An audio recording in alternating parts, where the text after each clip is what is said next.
Hi പ്രിയമുള്ള സുഹൃത്തുക്കളെ, പ്രവാചകൻ സഞ്ചരിച്ച ബുറാക്ക് എന്ന വാഹനത്തെ നിങ്ങൾ ആരെങ്കിലും പിന്നീട് എവിടെയെങ്കിലും കണ്ടിട്ടുണ്ടോ? ഏതാനും മണിക്കൂറത്തെ ഒരു യാത്രയ്ക്കു വേണ്ടി മാത്രം കഴുതയും കുതിരയുമല്ലാത്ത അടയാഭരണങ്ങൾ അണിഞ്ഞ ഒരു സുന്ദരിയായ പെണ്ണിന്റെ രൂപത്തിൽ ഒരു വാഹനത്തെ സൃഷ്ടിച്ച പടച്ചവൻ.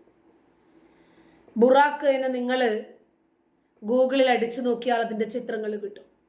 വെറുതെ ഉണ്ടാക്കിയ ഒരു ചിത്രമല്ല. ഒരുപാട് ഹദീസുകളിൽ നിന്നും ഉരുത്തിരിഞ്ഞു വന്ന രൂപസാദൃശ്യമുള്ള ഒരു ചിത്രം സൃഷ്ടിക്കുകയായിരുന്നു ചരിത്രകാരന്മാർ ചെയ്തത്.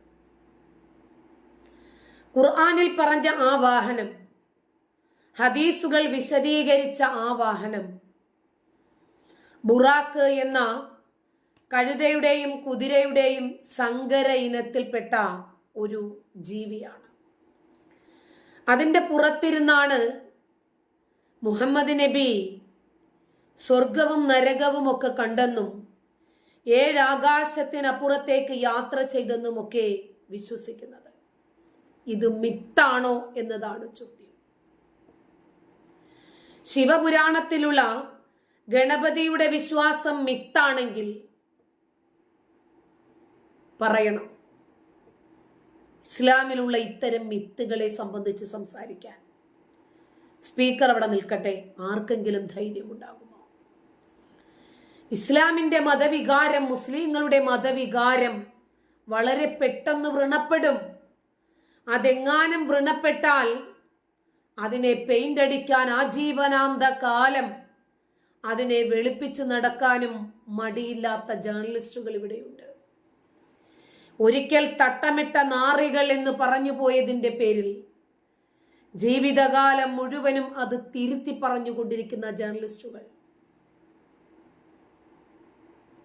അതെ, ബുറാക്ക് എന്ന കുതിരപക്ഷിയെ ഇസ്ലാം മതവിശ്വാസികളായ ഒരാൾക്കും പ്രത്യേകിച്ച് പറഞ്ഞു മനസ്സിലാക്കി കൊടുക്കേണ്ട കാര്യമില്ല. മദ്രസ തലം മുതൽ തന്നെ നമ്മൾ ബുറാക്കിനെ കുറിച്ച് പഠിക്കുന്നുണ്ട്. അതിൽ നിന്നാണ് ഫ്ലൈറ്റ് കണ്ടുപിടിച്ചത് എന്നുവരെ ഉസ്താദുമാർ നമുക്ക് പറഞ്ഞ് പഠിപ്പിച്ചും തന്നിട്ടുണ്ട്. ആദ്യം ബുറാക്കാണ് ഉണ്ടായത്. പിന്നീട് ആ ബുറാക്കിനെ കണ്ടിട്ട് അതിൻ്റെ രൂപത്തിലാണ്, അതിൽ നിന്ന് ഉരുത്തിരിഞ്ഞു വന്നതാണ് ഫ്ലൈറ്റ് എന്നൊക്കെയാണ് ഉസ്താദുമാർ പറഞ്ഞ് പ്രഭാഷണങ്ങൾ നടത്തിയിരുന്നത്. ഹിജ്റ വർഷം ആരംഭിക്കുന്നതിന് മുമ്പ് ഏതാണ്ട് AD 621 ഒരു റബീഉൽ അവ്വൽ 17 ദിവസം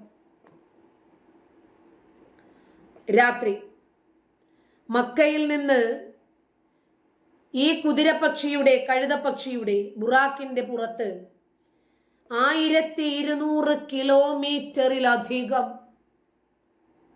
സഞ്ചരിച്ച്, ഫിസിക്കൽ ബോഡി ആയിഷയുടെ കട്ടിലാണ് കേട്ടോ, ആത്മാവാണ് അത്രയും സഞ്ചരിക്കുന്നത്. ഇത്രയും വിശ്വാസം നമുക്ക് പിന്നെ കൂടെ വിശ്വസിച്ചൂടെ? അങ്ങനെ 1200 മുതൽ 1500 വരെ കിലോമീറ്റർ സഞ്ചരിച്ച് ജെറുസലേമിലെ ബൈത്തുൽ മുഖദ്ദസിൽ എത്തിയെന്നും അവിടെ നിന്ന് 2 റക്അത്ത് നമസ്കാരം നിർവഹിക്കുകയും ചെയ്ത ശേഷമാണ് ജിബ്രീൽ മുഹമ്മദ് നബിയെ ഈ ബുറാക്കിന്റെ പുറത്തിരുത്തി 7 ആകാശങ്ങൾക്ക് ഇപ്പുറത്തുള്ള പടച്ചോന്റെ അടുത്തേക്ക് എത്തിച്ച് തിരിച്ചു മക്കയിൽ എത്തിച്ചു എന്ന് പറയപ്പെടുന്ന മുഹമ്മദ് നബിയുടെ സ്വർഗയാത്രയെ അടിസ്ഥാനമാക്കി അള്ളാഹു ഈ ബൈത്തുൽ മുഖദ്ദിസിനെ ഇവരെ അനുഗ്രഹിച്ചിരിക്കുന്നു എന്ന് പറയുകയാണ് ഇവര്. ഇതിനകത്ത് ഒരുപാട് പ്രശ്നങ്ങളുണ്ട്. ആ യാത്രയിലാണ് പ്രവാചകന് നമസ്കാരം വരെ ലഭിക്കുന്നത്. പിന്നെ എവിടെ നമസ്കരിച്ചെന്നാ പറഞ്ഞേ? എങ്ങനെ നമസ്കരിച്ചെന്നാ പറഞ്ഞേ? ഏതാനും മണിക്കൂറുകൾ കൊണ്ട് 7 ആകാശത്തിനപ്പുറത്തേക്ക് പടച്ചവന്റെ സന്നിധിയിൽ എത്തിച്ച് പടച്ചവനുമായി സംസാരിച്ച് 50 നേരത്തെ നമസ്കാരം കിട്ടി. ജൂതപ്രവാചകനായ മൂസാ നബി ഇടയ്ക്ക് 4 ആകാശത്ത് നിന്നിട്ട് മുഹമ്മദ് നബിയെ തിരിച്ച് പറഞ്ഞു വിട്ട് 9 തവണ പോയി. 5 വീതം കുറച്ചൊടുവിൽ 5 ആക്കി തിരിച്ചു കിട്ടി എന്ന് പറയപ്പെടുന്ന ഈ ചരിത്രം, ഈ കഥ തലയ്ക്കകത്ത് ആള് താമസമുള്ളവർ വിശ്വസിക്കൂ.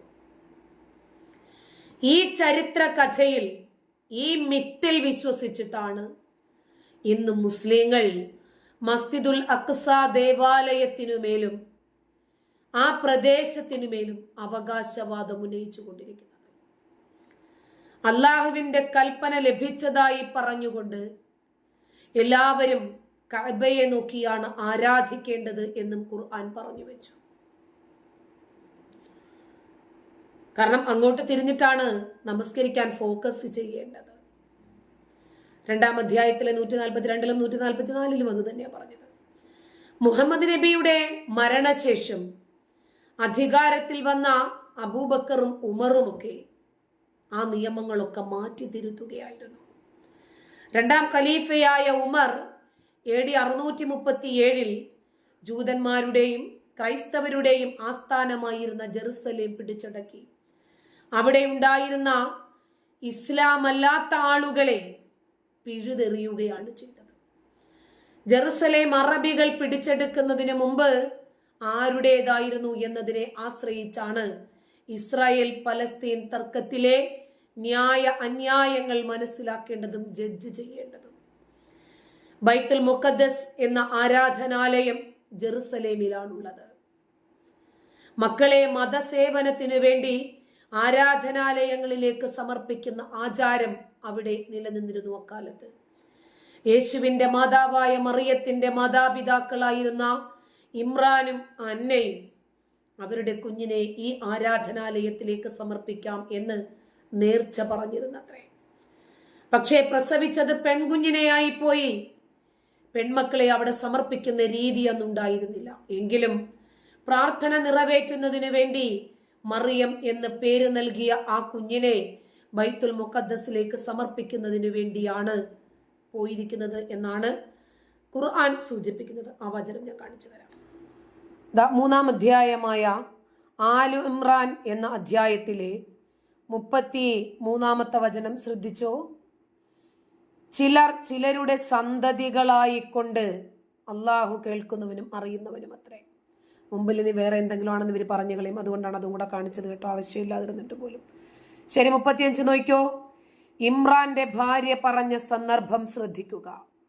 എൻ്റെ രക്ഷിതാവേ, എൻ്റെ വയറ്റിലുള്ള കുഞ്ഞിനെ നിനക്കായി ഒഴിഞ്ഞുവെക്കാൻ ഞാൻ നേർച്ച നേർന്നിരിക്കുന്നു. ആകയാൽ എന്നിൽ നിന്ന് നീ അത് സ്വീകരിക്കണമേ. തീർച്ചയായും നീ എല്ലാം കേൾക്കുന്നവനും അറിയുന്നവനും അത്രേ. എന്നിട്ട് പ്രസവിച്ചപ്പോൾ അവൾ പറഞ്ഞു, എൻ്റെ രക്ഷിതാവേ, ഞാൻ പ്രസവിച്ച കുട്ടി പെണ്ണാണല്ലോ. എന്നാൽ അള്ളാഹു അവൾ പ്രസവിച്ചതിനെ പറ്റി കൂടുതൽ അറിവുള്ളവനത്രേ. ആണ് പെണ്ണിനെ പോലെയല്ല. ആ കുട്ടിക്ക് ഞാൻ മറിയം എന്ന് പേരിട്ടിരിക്കുന്നു. ശപിക്കപ്പെട്ട പിശാചിൽ നിന്നും അവളെയും അവളുടെ സന്തതികളെയും രക്ഷിക്കുവാനായി ഞാൻ നിന്നിൽ ശരണം പ്രാപിക്കുകയും ചെയ്യുന്നു. അങ്ങനെ അവളുടെ, അതായത് മറിയമിന്റെ രക്ഷിതാവ് അവളെ നല്ല നിലയിൽ സ്വീകരിക്കുകയും നല്ല നിലയിൽ വളർത്തിക്കൊണ്ടുവരികയും അവളുടെ സംരക്ഷണ ചുമതല അവൻ സക്കരിയായെ ഏൽപ്പിക്കുകയും ചെയ്തു. മിഹ്റാബിൽ, അതായത് പ്രാർത്ഥനാ വേദി, അവളുടെ അടുക്കൽ സക്കരിയ കടന്നു ചെല്ലുമ്പോഴെല്ലാം അവളുടെ അടുത്ത് എന്തെങ്കിലും ആഹാരം കണ്ടെത്തുമായിരുന്നു. അദ്ദേഹം ചോദിച്ചു, മറിയമേ, നിനക്ക് എവിടെ നിന്നാണ് ഇത് കിട്ടിയത്? അവൾ മറുപടി പറഞ്ഞു, അത് അള്ളാഹുവിങ്കൽ നിന്ന് ലഭിക്കുന്നതാകുന്നു. തീർച്ചയായും അള്ളാഹു താൻ ഉദ്ദേശിക്കുന്നവർക്ക് കണക്ക് നോക്കാതെ നൽകുന്നു. ഈ മറിയമിന്റെ മാതാപിതാക്കൾ നേർച്ച നേർന്നതിന്റെ അടിസ്ഥാനത്തിലാണ് പെൺകുഞ്ഞിനെ പ്രസവിച്ചിട്ട് പോലും അവർ അള്ളാഹുവിനോട് ചെയ്ത കരാറ് നിറവേറ്റുന്നതിന് വേണ്ടി മറിയം എന്ന പേര് നൽകി ബൈത്തുൽ മുഖദ്ദസിലേക്ക് സമർപ്പിച്ചിരിക്കുന്നത്. അതാണ് ഖുർആൻ ഈ വചനത്തിലൂടെ വ്യക്തമാക്കുന്നത്. ഇക്കാരണത്താൽ ബൈത്തുൽ മുഖദ്ദസ് യഹൂദരുടെയും ജൂതരുടെയും കൂടിയായിരുന്നു എന്നതും വ്യക്തമാക്കുന്നുണ്ട്.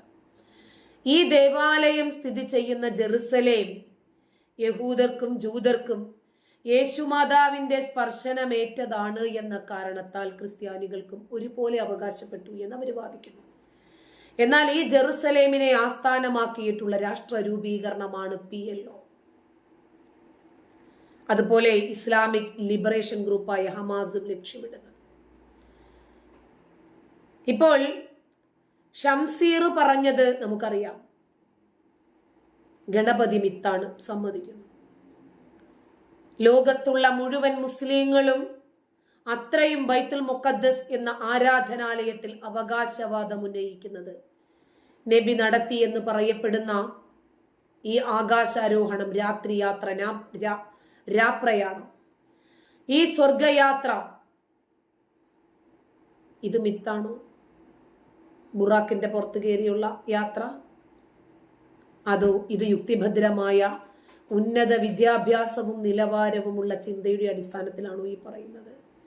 ലോക പുരോഗതിക്കും സമാധാനത്തിനും തടസ്സമായി നിൽക്കുന്നതിൽ ഈ കുതിര പക്ഷി വഹിച്ച പങ്ക് ചെറുതല്ല. ആ പങ്കും ഗണപതിയുടെ മിത്തും, ഗണപതി മിത്താണെന്നല്ലേ പറഞ്ഞത്, ആ ഗണപതിയെയും ബുറാക്കിനെയും ഒരുമിച്ച് നിർത്തിയിട്ട് മനുഷ്യ പുരോഗതിക്ക് ഏറ്റവും കൂടുതൽ തടസ്സമായിട്ടുള്ളത് ആരാണ് എന്നൊന്ന് ചോദിക്കണം. ഖുർആനിൽ പറയപ്പെടുന്ന ഈ കുതിരപക്ഷിയിലുള്ള വിശ്വാസം എല്ലാ മുസ്ലിങ്ങളും അനിഷേധ്യമായി വിശ്വസിക്കുന്നിടത്തോളം കാലം ഇസ്രായേൽ പലസ്തീൻ യുദ്ധം അവസാനിക്കുമെന്ന് നിങ്ങൾക്ക് തോന്നുന്നുണ്ടോ? ഗണപതിയിലുള്ള വിശ്വാസം നിലനിൽക്കുന്നിടത്തോളം കാലം തടസ്സങ്ങൾ മാറുന്നു, മനുഷ്യന്റെ വിശ്വാസങ്ങൾ മാറുന്നു, അവർ പുരോഗമിക്കുന്നു. അന്ധവിശ്വാസങ്ങളിലും അബദ്ധങ്ങളിലും അങ്ങനെ തന്നെ മുറിഞ്ഞു വീഴണം എന്നവർക്ക് താല്പര്യമില്ല. അവർ ഉയർന്ന ചിന്താഗതിയിൽ മാറ്റത്തിരുത്തലുകൾക്ക് വിധേയമായി കൊണ്ടേയിരിക്കുന്നു. നന്ദി.